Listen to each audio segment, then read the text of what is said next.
From the food we eat, the air we breathe, the land we dwell, to the health of our body and mind and the well-being of all things in the universe. Unlock the science with Chula Radio Plus. Welcome to Unlock the Science. This is Lawan Jirasuladet. Climate change is in our agenda today. How it has affected our global marine ecosystems, which has undoubtedly impacted on our livelihood. Since the year 2020, the world was unprecedentedly afflicted with COVID-19 pandemic. Human lives and activities were slowed down, same as transportation, business, and industry. Effects of climate change should have been mitigated. Just the opposite. Most climate change indicators are hitting record levels. Whether they are the rising temperature, greenhouse gas concentrations, changes in the ocean such as rising sea level, ocean heat, ocean acidification, losing sea ice extent in Arctic and Antarctic, and even melting glaciers. Climate change effects polarize into global warming and global cooling. However, global warming has increasingly disrupted the environment. World Meteorological Organization, or WMO, the United Nations Agency for Weather, Climate and Water, has confirmed that the year 2020 was one of the warmest years on record, and it will get warmer and warmer. What's more, the organization said all data sets agree that ocean warming rates show a particularly strong increase in the past 2 decades and across all depths. A new analysis by scientists from China and United States also shows that temperatures in the upper 2,000 meters of the ocean hit a record high in 2020. Ocean warming threatens marine ecosystems, in which coral reefs are of vital importance. Corals create reefs, which provide shelters and food sources for sea life, including many species of fish. The reefs also help protecting coastal lines. We, the human being, benefit a great deal from biodiversity of coral reefs. However, global warming has become a major threat to coral reef ecosystems, as warmer ocean is a main cause of coral bleaching. Scientists are paying more attention to climate change in the polar regions, as sea ice in Arctic Ocean has been retreating, and an Antarctic ice sheet is losing mass. In the North Pole, Arctic is an ocean covering with thick sea ice, 2 to 3 meters deep. Arctic Ocean is circled by lands such as Alaska, Canada, and Greenland. These territories are facing problems of melting sea ice and glaciers. On the other hand, in Siberia, forest fires have become more frequent and severe. The report of the year 2020, published by Intergovernmental Panels on Climate Change, say contemporary September sea ice extent in Arctic Ocean are so low that they are unprecedented in at least 1,000 years. Let us turn to Antarctic in the South Pole, which is a continent twice the size of Australia. It is practically covered with very thick ice sheet, more than 2,000 meter thickness on average, making it the largest single mass of ice on Earth. Antarctic ice sheet contains 90% of the world's fresh water, enough to raise sea level by around 60 meters were it all to melt, according to WMO. This UN agency reported that in the almost 40 years between 1979 and 2017, the amount of ice lost each year increased at least 6-fold from the year before. Antarctic is surrounded by Southern Ocean, which connects Pacific, Atlantic, and Indian Oceans. For this reason, climate change in the Southern Ocean threatens wider marine ecosystems. Scientists whose countries are members of the Antarctic Treaty have set up stations in Antarctic since the 1960s to operate scientific research. Currently, there are 54 member countries in this treaty. Thailand has not yet joined it. In 2004, however, a scientist from Chulalongkorn University, Dr. Warmest Viyakan, became the first scientist from Thailand to be selected to join the Japanese Antarctic Research Expedition. Japan is a member of the Antarctic Treaty. 5 years later, in 2009, his colleague, also a marine biologist from Chulalongkorn University, Dr. Suchana Chavanich, passed the selection to explore Antarctic with all-male crew of Japan Showa Station. Both Suchana and Warmest are teammates at the university's Department of Marine Science. Their prominent project of achievement is mass coral culture using sexual reproduction technique. When Suchana visited Antarctic the second time in 2014, she worked with the team of China's Great Wall Station. This time, she got the chance to dive in the frigid waters to collect marine samples. The first Thai person to do so. 4 years later, in 2018, she went to the other side of the pole and dived in the Arctic Ocean. The Arctic expedition is an all members of Thai nationals of 13 persons. Among them were 4 researchers from Chulalongkorn University, of which 2 were PhD students. Associate Professor Suchana Chavanich shared her observation of climate change in the North and South Poles with Unlock the Science and told why we need to be concerned. To study in the pole, North and South Pole, Arctic or Antarctic, is not just relevant just only to me or scientists, but it is relevant to everyone. Now we have confirmed that both Arctic and Antarctic act as a sink place. So what I mean is that because of the Earth rotations and because of the wind, so all pollution that we create around the world end up into this area, North and South Pole. So it is our responsibility to do something to protect the nature there. And second, studying in Antarctica can help us to predict what will happen to this world. Scientists have found that when they have dig the ice core down to about 2 kilometers, those ice core can tell us what the Earth like 700,000 years ago. So to predict what the Earth will be, the more information related to the past we have, the more accurate future prediction will be. What kind of climate change evidence did you experience in Antarctic and Arctic? I saw baby penguins were dying. It's quite sad though, because they were starving. And their parents went out to find some food. But because of the climate change, sea ice melting, it makes those penguins take longer time to find the food and could not come back to see the baby penguin on time. So right now, the rate of survival of the baby penguin is less than 10%. This is quite low. Compared to before, that was more than 50% survival rate. And it also happened with the baby seals. Many baby seals are dying because they are starving and their parents cannot come back on time. So when I saw that, I'm very, very sad. Indeed, it's a very sad story. And how about in the Arctic? Well, in the Arctic, the last trip that I went 2 years ago, on the land, I saw polar bear, which is a mascot, right? But I didn't see them on ice.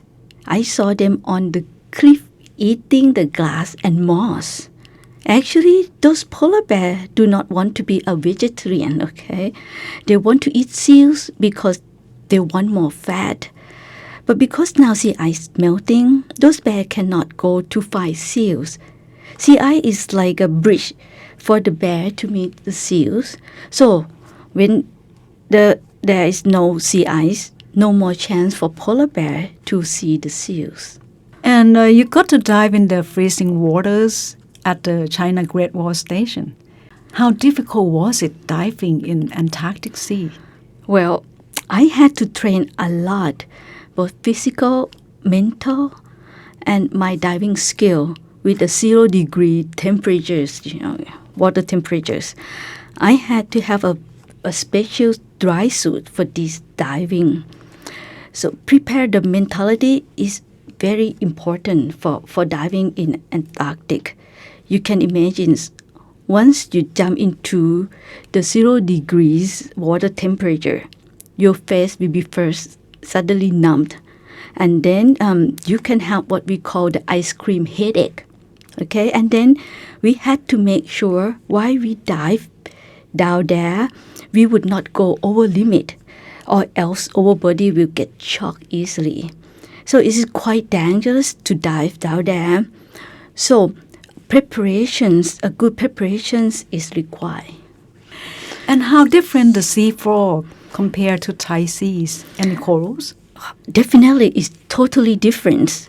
The number of animal in the water over there much lower than compared to the Thai seas. And the color definitely is not colorful as the Thai sea.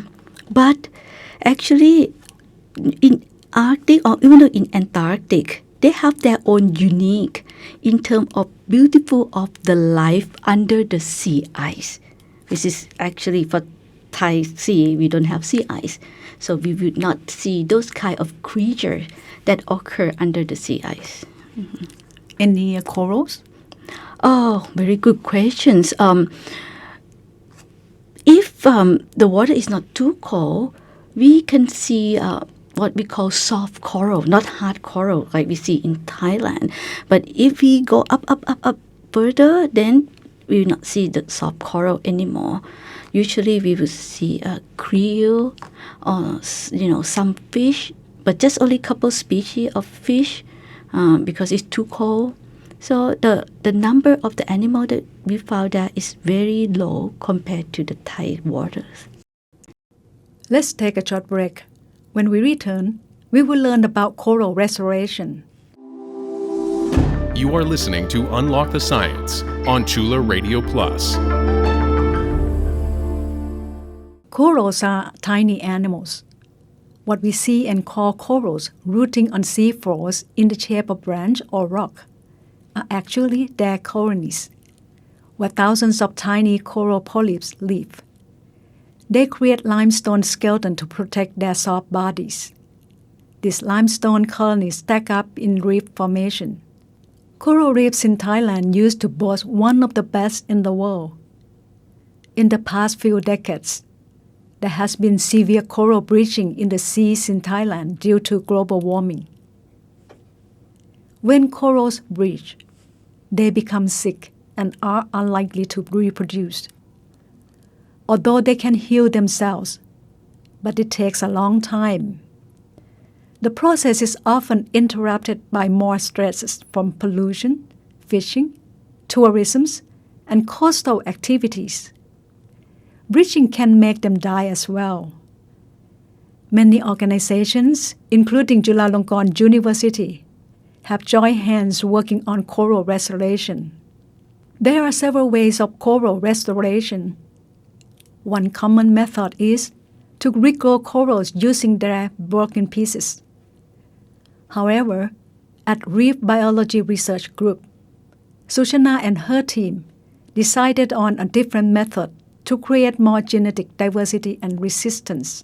In 2006, they succeeded in mass culture corals with sexual reproduction method for the first time in Southeast Asia.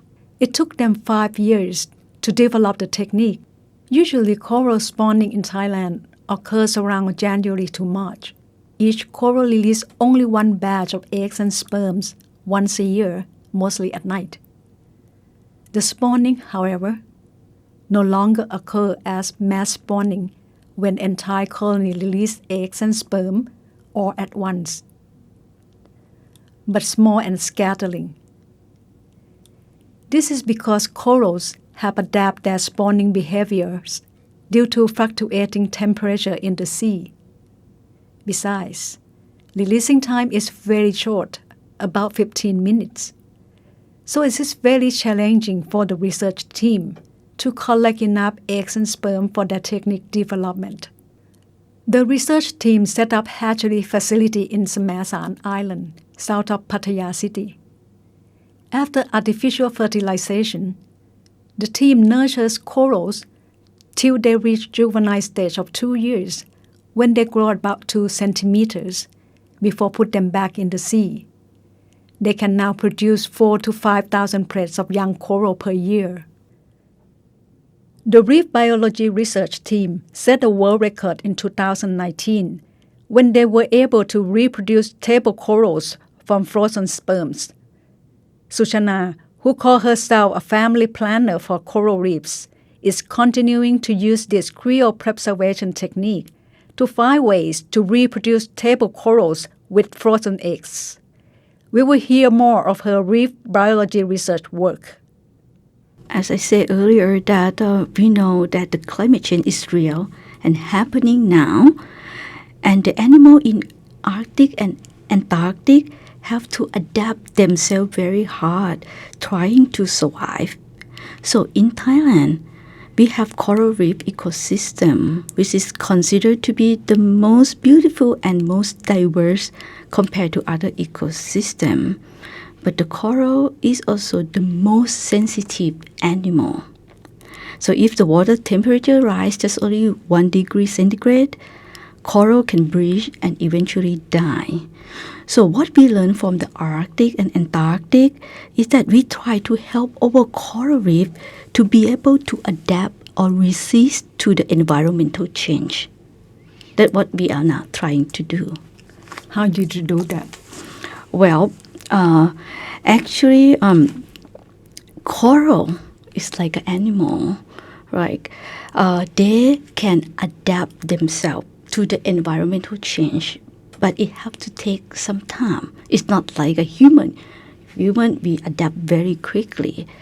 So what happened in Arctic and Antarctic that we saw, and we can learn from that, is that Arctic and Antarctic, the change is so rapidly, and that's why animals cannot really adapt themselves on time.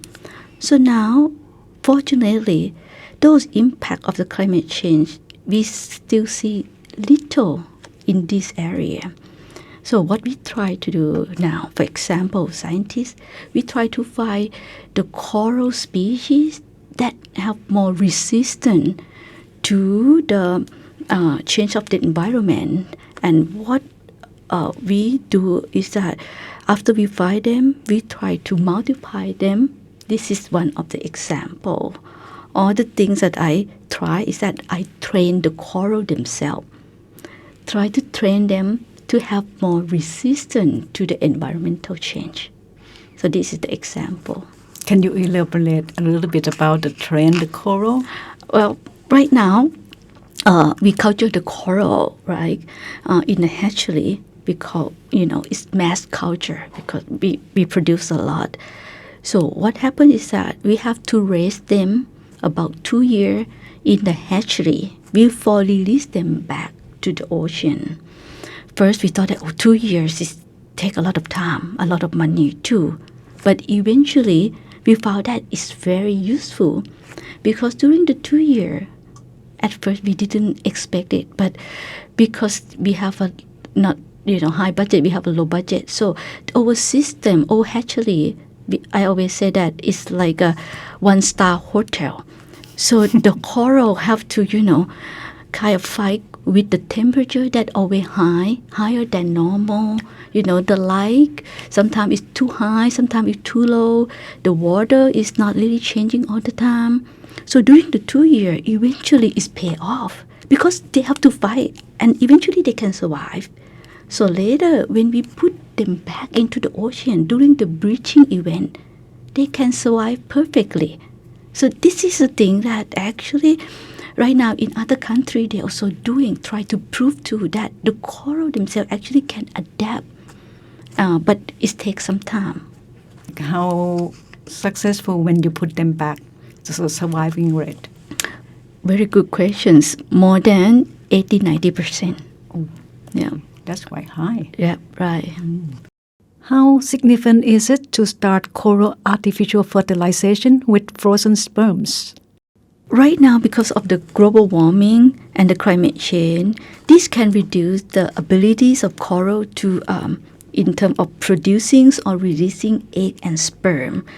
So we try to find a way to keep those coral egg and sperm in the frozen situations, or what we call the cryopreservation. So in case if the coral cannot be able to produce or release those egg and sperm anymore, we can ensure that we still have that egg and sperm in the bank, and we can be able to reintroduce those egg and sperm and artificial fertilize again. How efficient is your method compared to the common one where people just regrow corals with broken pieces?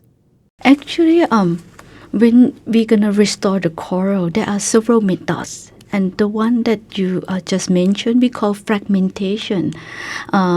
Is kind of sexual reproduction. They don't need egg and sperm.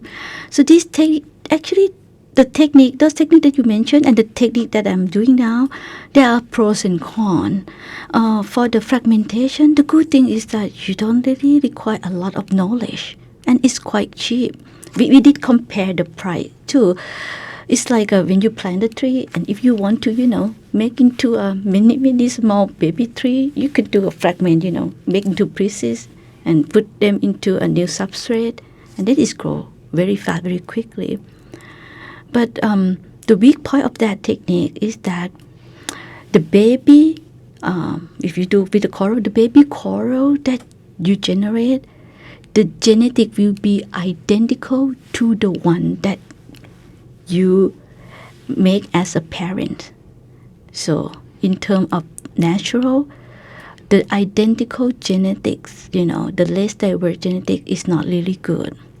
But for my technique, well, the good thing is that because we produce from egg and sperm, so definitely the baby coral that come out will have high diversity of genetics, which is good. So we can ensure that they can have ability to cope or to adapt, resist to the environmental change. But for my technique also have a weak point, is that it's quite expensive because, they have to grow from like a seed, to a big one, and then it's require a lot of knowledge.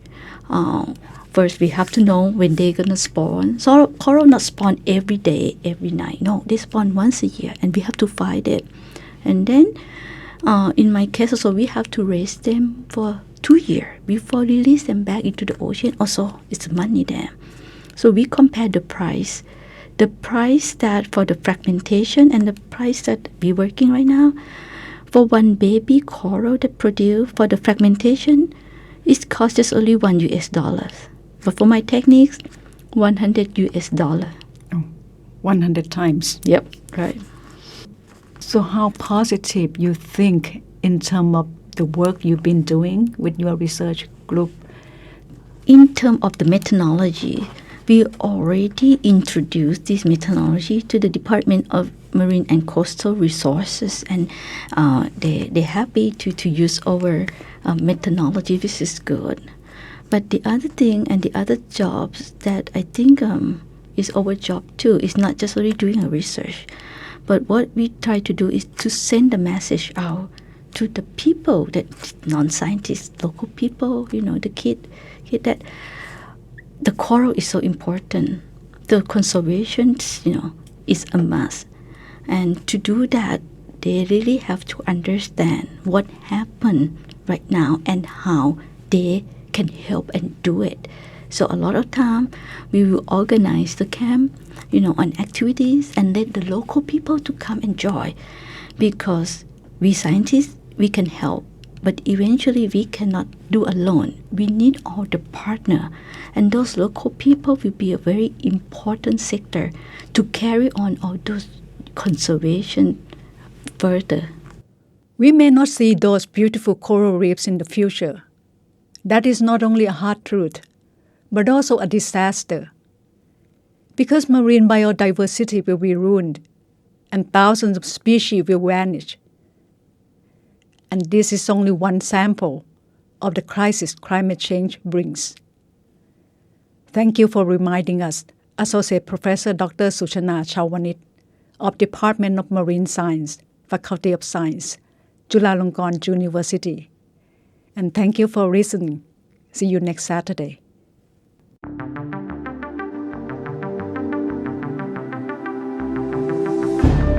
Unlock the Science is edited and produced by Sinfa Tunsarawut with Lawan Jirasuradej as the program host and co-producer.